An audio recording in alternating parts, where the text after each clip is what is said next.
here to announce some important reforms and actions that we'll be taking. There's no doubt that California is at an insurance crossroads. Making insurance more available is becoming critical for our entire economy. With the climate crisis coupled with historic inflation, we are truly living in unprecedented times.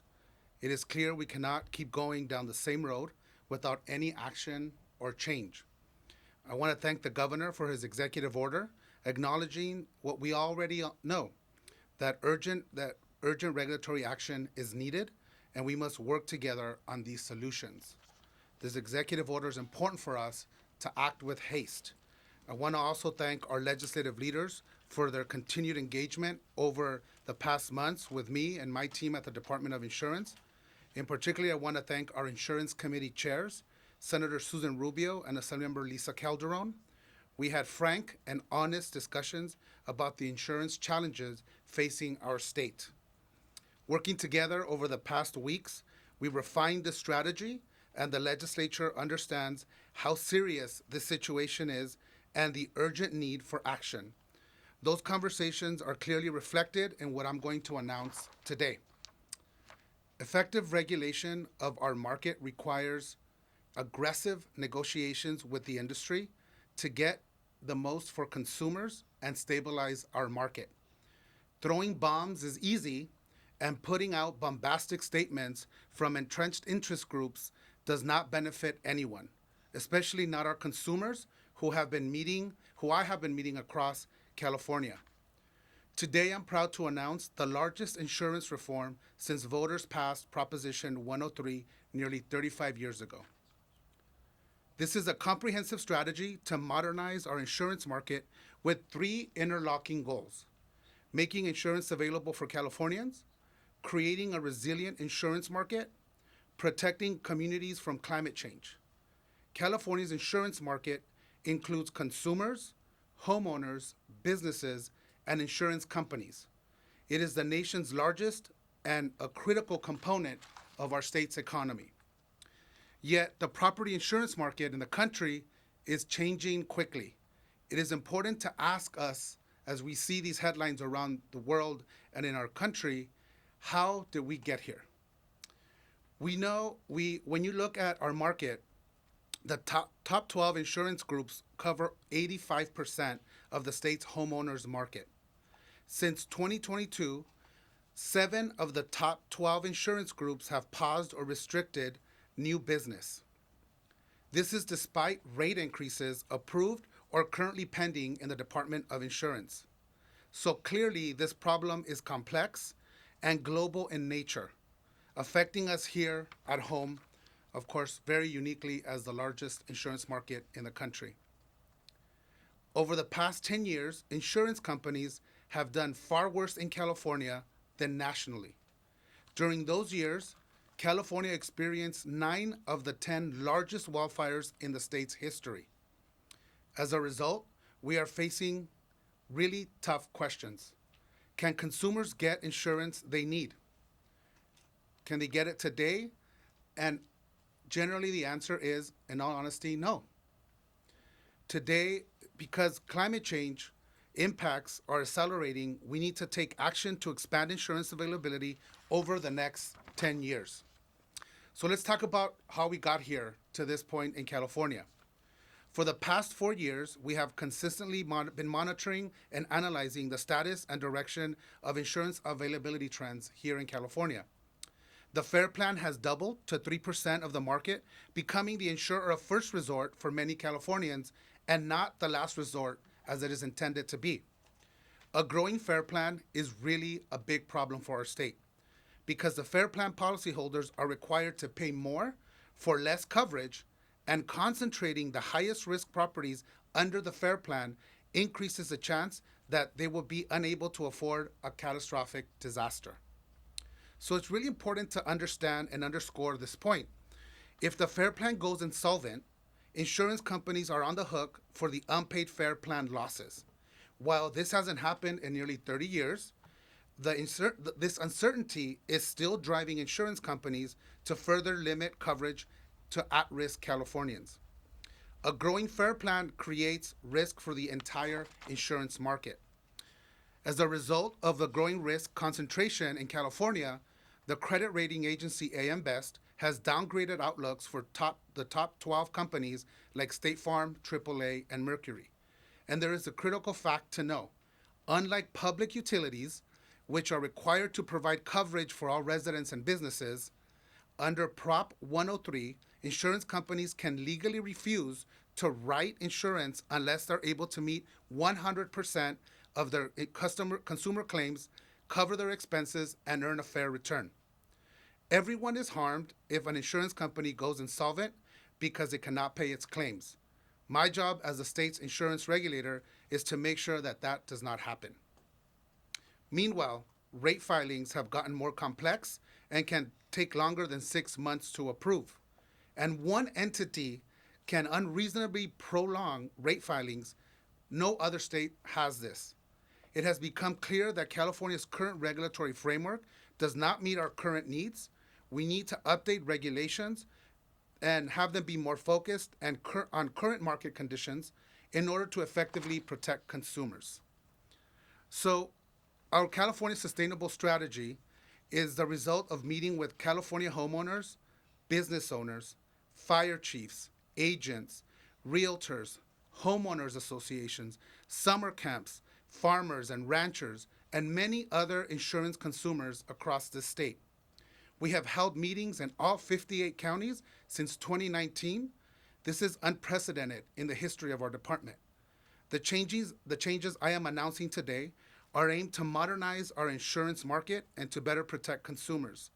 A modern, sustainable insurance market incentivizes safety and reduces risks. It does not retreat from high-risk areas, but instead utilizes long-term strategy to continue providing coverage to consumers. And here are the executive actions and reforms we are taking. One, we will increase availability of insurance in wildfire distressed areas. Using our prior approval rate authority, insurance companies will write no less than 85% of their statewide market share in wildfire distressed areas. This is a historic agreement between the department and insurance companies. Today, there are parts of the state with no insurance company won't even return a consumer's call, and the only option is the FAIR plan. That will change under this agreement. Under this agreement, a company will write on average of 85% of its statewide market share in wildfire distressed areas, reversing the trend of a growing FAIR plan and closing the insurance gap. My department will define wildfire distressed areas using a data-driven approach. The second important part of this plan is we will return the FAIR plan policyholders back to the traditional insurance, with first priority given to hardened homes and businesses following my Safer from Wildfires regulation. And under a new law, we now have a FAIR plan clearinghouse program for both residential and commercial markets that can help facilitate this action. The clearinghouse is a list of policies that companies can take out of the FAIR plan to reduce its overall numbers. This helps homeowners and businesses, including our farmers and our ranchers in the California Farm Bureau Federation, who are joining me today, who sponsored that bill. Thank you again. Our Farm Bureau President, Jamie Johansson's here, and we worked our tails off to get that done. So thank you again for being here. The next important element of the plan directly addresses the climate crisis. I will introduce regulation to utilize forward-looking catastrophe models, prioritizing wildfire safety, mitigation, and transparency. California, as you all know, is experiencing increased heat and drought, climate-intensified wildfires, and an increase over the past several years in the number of homes and businesses in the wildland-urban interface. Effectively addressing climate change requires new risk assessment strategies that keep insurance available. We are looking at holding workshops and meeting with stakeholders on catastrophe modeling in order to draft regulations that allow long-term sustainability of coverage and rates throughout the entire state. Forward-looking models must recognize the clear benefits of investing in our governor and the legislature that they have been making around wildfire safety, including home hardening, fuel reduction, and prescribed fires. We have a clear template for how this is going to be done in the now final Safer from Wildfires regulation, requiring insurance companies to offer discounts and increase transparency on our wildfire risk scores. Again, the regulation first of its kind in the country to mandate that insurance companies offer discounts for home hardening. We will take the input from the public and put our public's interest, public safety interest, and make sure that that there's insurance access first, as we did in that process as well. It'll be a full and transparent, open process. Another important element of stabilizing our marketplace in the face of climate change is critical. We will also explore allowing California-only reinsurance cost. Let me say that again, California-only reinsurance cost. Reinsurance is a tool that many insurance companies are using to manage their climate risk and continue writing policies. But I want to underscore that Californians will not pay for the cost of hurricanes, fires, and floods across the nation and around the world. Under my agreement, companies wishing to use these new risk assessment tools must agree to increase and maintain the writing in wildfire distressed areas in our state. That's the 85% requirement I just talked about, and increasing writing and removing people from the FAIR Plan. Turning to the FAIR Plan, I will continue modernizing the FAIR Plan to expand coverage limits to 20 million per structure.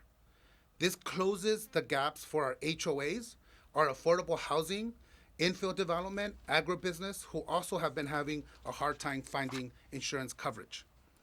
And I will protect the FAIR Plan's long-term solvency by implementing our department's proposal to increase financial stability, governance, planning, and claims handling for consumer complaints. These actions are all needed while our market reforms take hold. I want to now talk about the enforcement of this agreement and how essential it is. My department's oversight of the insurance marketplace has saved consumers billions of dollars and protected the public's interest. And our insurance experts will have the tools to implement and enforce these new rules. Specifically, the Department of Insurance will continue to control the regulatory process on rate review, catastrophic modeling, and California-only reinsurance, guaranteeing public input and compliance with our transparency laws. The rate agreements we reach will be binding, increasing and maintaining writing, as well as meeting clear targets to depopulate the FAIR Plan. Our Department of Insurance experts retain rate filing control. We will enforce the requirement for insurance companies to submit a complete rate filing application with all the information needed by the department analyst. This will provide our experts with the complete data they need to timely review a rate change application. As well as CDI will provide data reconciliation tool to both assist and incentivize insurance companies to provide more complete rate filings up front with clear direction from the department's rate regulation experts. We are going to be hiring more analysts. We are hiring more analysts in our rate regulation branch to strengthen our oversight and protect the interest of consumers. And with the budget bill just signed by our governor, we will have additional staffing to implement these important regulatory changes. Now, earlier I talked about the role of public, and I want to underscore this point.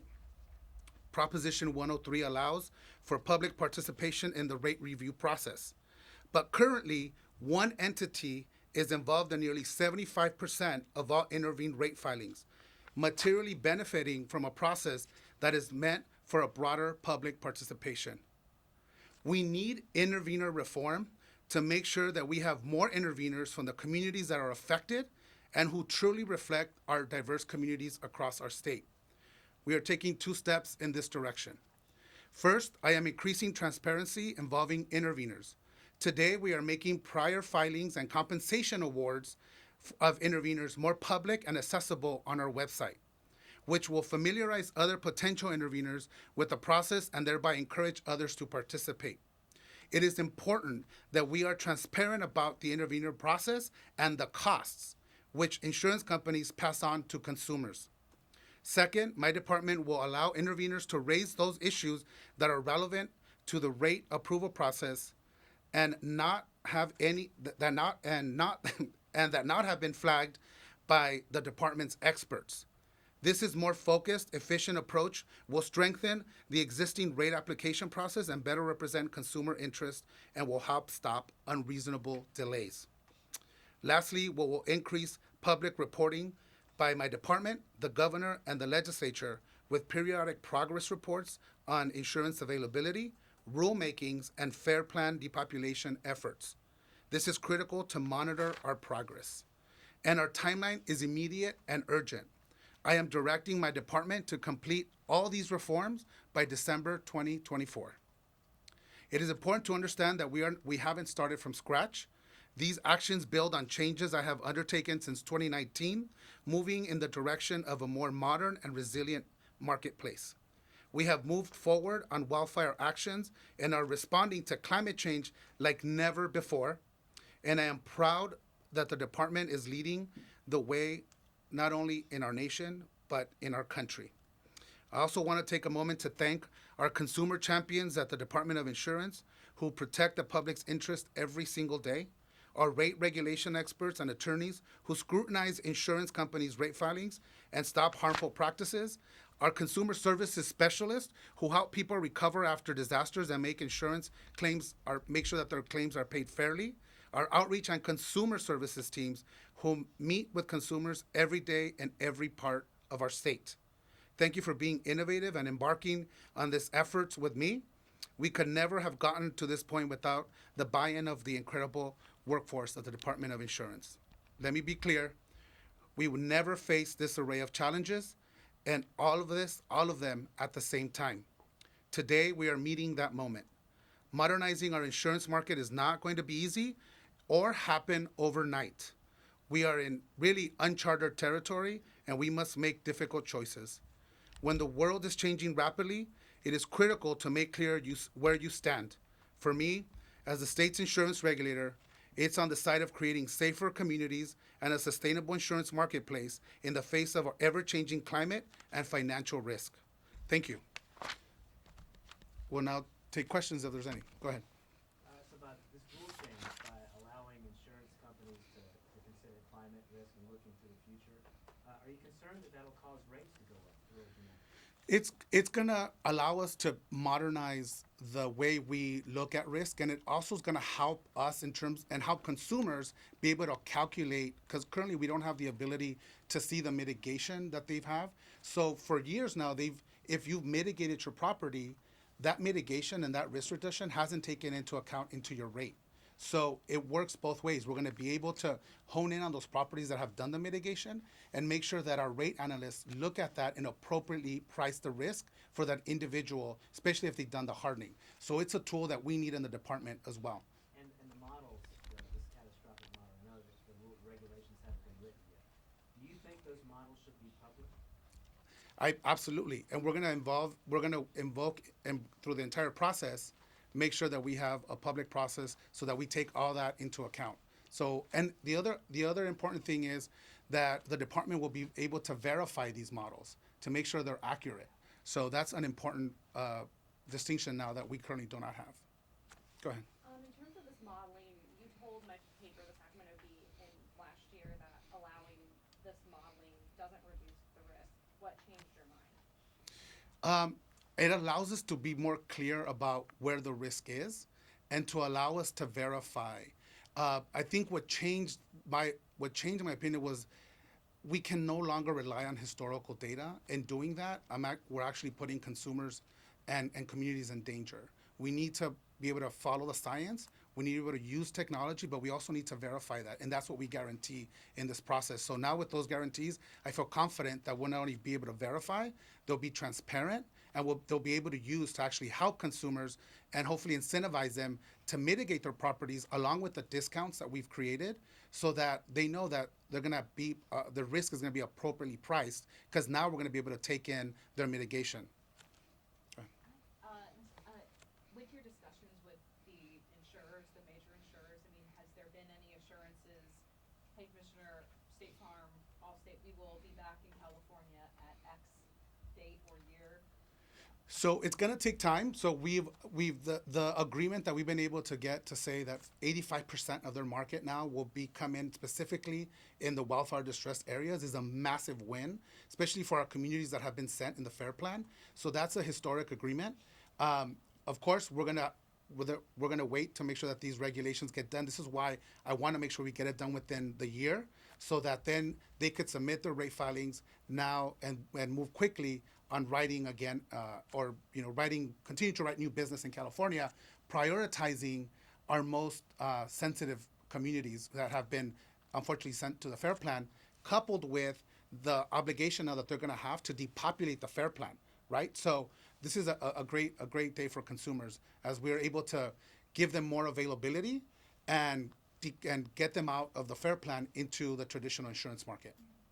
Did you need the governor's executive order today to do any of this? The executive order allows us to move quickly as we set these regulations and allow us to make sure that as we're moving forward, we have that sense of urgency. And so it kind of puts a responsibility on all of us to get moving quickly and get this done.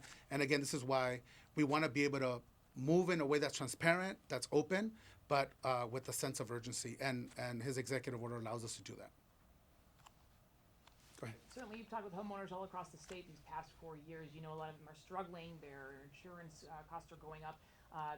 This news may come as encouraging to them, but like you said, you have to be realistic. This is not going to happen overnight. What words do you have for homeowners who are struggling to keep insurance, find insurance, paying out the nose for the FAIR plan? What's the timeline you're looking at? When might they see relief? You know, you're absolutely right. And this is why we want to caution and say this is going to take us time. But also putting some responsibility on the department to get these regulations done within a year, which many of you have covered, the regulatory process knows it takes much longer, hence why the governor's executive order helps us, because there is a sense of urgency. But I'll tell you, even talking to people all throughout the state, they want options within the admitted market. They want to get out of the FAIR plan as quickly as possible, as we do. And so I think once they understand that we're getting this historic commitment to write 85% of the total market share of these companies in these communities, simultaneously depopulating the FAIR plan if you've mitigated your property, now not only do we give them a plan and a timeline, but we give them the incentive to spend resources to harden their home, which we know saves lives, saves communities, and saves their investment. And of course, in order for them to get that savings from the home hardening, there need to be insurance companies to write to return to California. We're not going to get to affordability if we don't tackle the availability issue, and so that's what we're doing today. Go ahead. A consumer watchdog plan they released when the legislature was going through negotiations suggested a land use commission to deal with building in high-risk wildfire zones, and obviously that's still ongoing. Places like Paradise are rebuilding. How is the state going to address this? Well, that's a important consideration. We have to rethink where we build and how we build and what materials we're using. I've been very upfront about that. But what we're also seeing though is, for example, a community in Orange County that I visited that meets all the standards and all the codes could still not find insurance to cover those properties. And so the fact is that we all need to work together. If we're going to build, we need to build to the highest standards, and insurance has to be available in order for it to work. This is why I'm proud to have the support of the realtors who understand that we have to bring prices down, and in order for us to sell homes, they need to find insurance, right? So all this is in play. But I really think the legislature, we're going to work together to figure out on what are the latest building materials, what are the latest codes that we need to adopt. And we're working on this at the national level too, at the Association of Insurance Commissioners as well, because we need to rethink how we build and where we build. Can you also talk about, like you just mentioned, those negotiations with lawmakers? Obviously, there seemed to have been a deal that fell apart at the 11th hour. So can you kind of talk about how that shaped up? And it seemed like you were very involved in that. Absolutely. I mean, major components of that I announced today, and I think the great thing about those discussions is that we were able to really have frank discussions about how important and what reality is in terms of our insurance market in California. I welcome them having hearings across the state because guess what? They're going to hear the exact same stories I've heard. A teacher losing her home because her debt ratio flipped. She's paying more for insurance than for her house. A vintner losing, insurance for their storage, not knowing what they're going to do. Affordable housing projects in downtown LA stalled because they can no longer find insurance in the admitted market. And the more that the legislature gets involved, I think it's going to be great because it's important that we all understand that this is a real crisis that we're in. And again, these are all global factors that are leading us to where we're at today. And today, I think we're doing a good job of meeting that moment with the executive order from the governor and these important reforms and changes that we're announcing. And Commissioner, I've got a question from the Wall Street Journal who's not here, so let me give you these. And also, if you can, well, I think they'll hear this question, but if you can repeat questions, folks watching on the live stream, that would help. That's no, it's Sorry. okay. So can you explain the 85% requirement a little more in layman's terms and explain how it will work in a high wildfire risk area? And then there's a follow-up from you. So it's really not that difficult. It is meaning that of their entire insurance company's entire portfolio and entire footprint, 85% moving forward when these regulations are in place and adopted, 85% of that portfolio, they are committed to writing in wildfire distressed areas, and that's the big piece of the agreement today for consumers, guaranteeing them availability in the admitted market. Okay, to follow, when will that specific measure begin implementation and be fully implemented? Our goal is to fully implement. When this would be implemented will be I've set the deadline to my department to implement all these changes by December 2024. And just final, and basically, does that mean whichever insurance companies want to operate at all in California must abide by this 85%? If they want to, yes, essentially. And if they want to use those two components, which is the California-only reinsurance and to be able to use catastrophic models, they have to adhere to that 85% and the fair plan depopulation. And it's important to note, too, that if we approve a rate of a company that has committed to doing these two things and we find out they haven't, we have full authority to claw back that rate. So we keep them honest and we keep them on path to the 85% with the depopulation of the fair plan under our current statutory authority. Follow-up question about that. The 85% sounds like that would be great for homeowners in these wildfire-prone areas, but that sounds like that would be a big lift for these companies. In your talks with these insurance companies, are you hopeful that the forward-looking modeling and the reinsurance, California-only reinsurance, will be incentive enough to get them to start writing new policies and coming back? Absolutely. That is the agreement. Great. Thank you so much. I appreciate your time, especially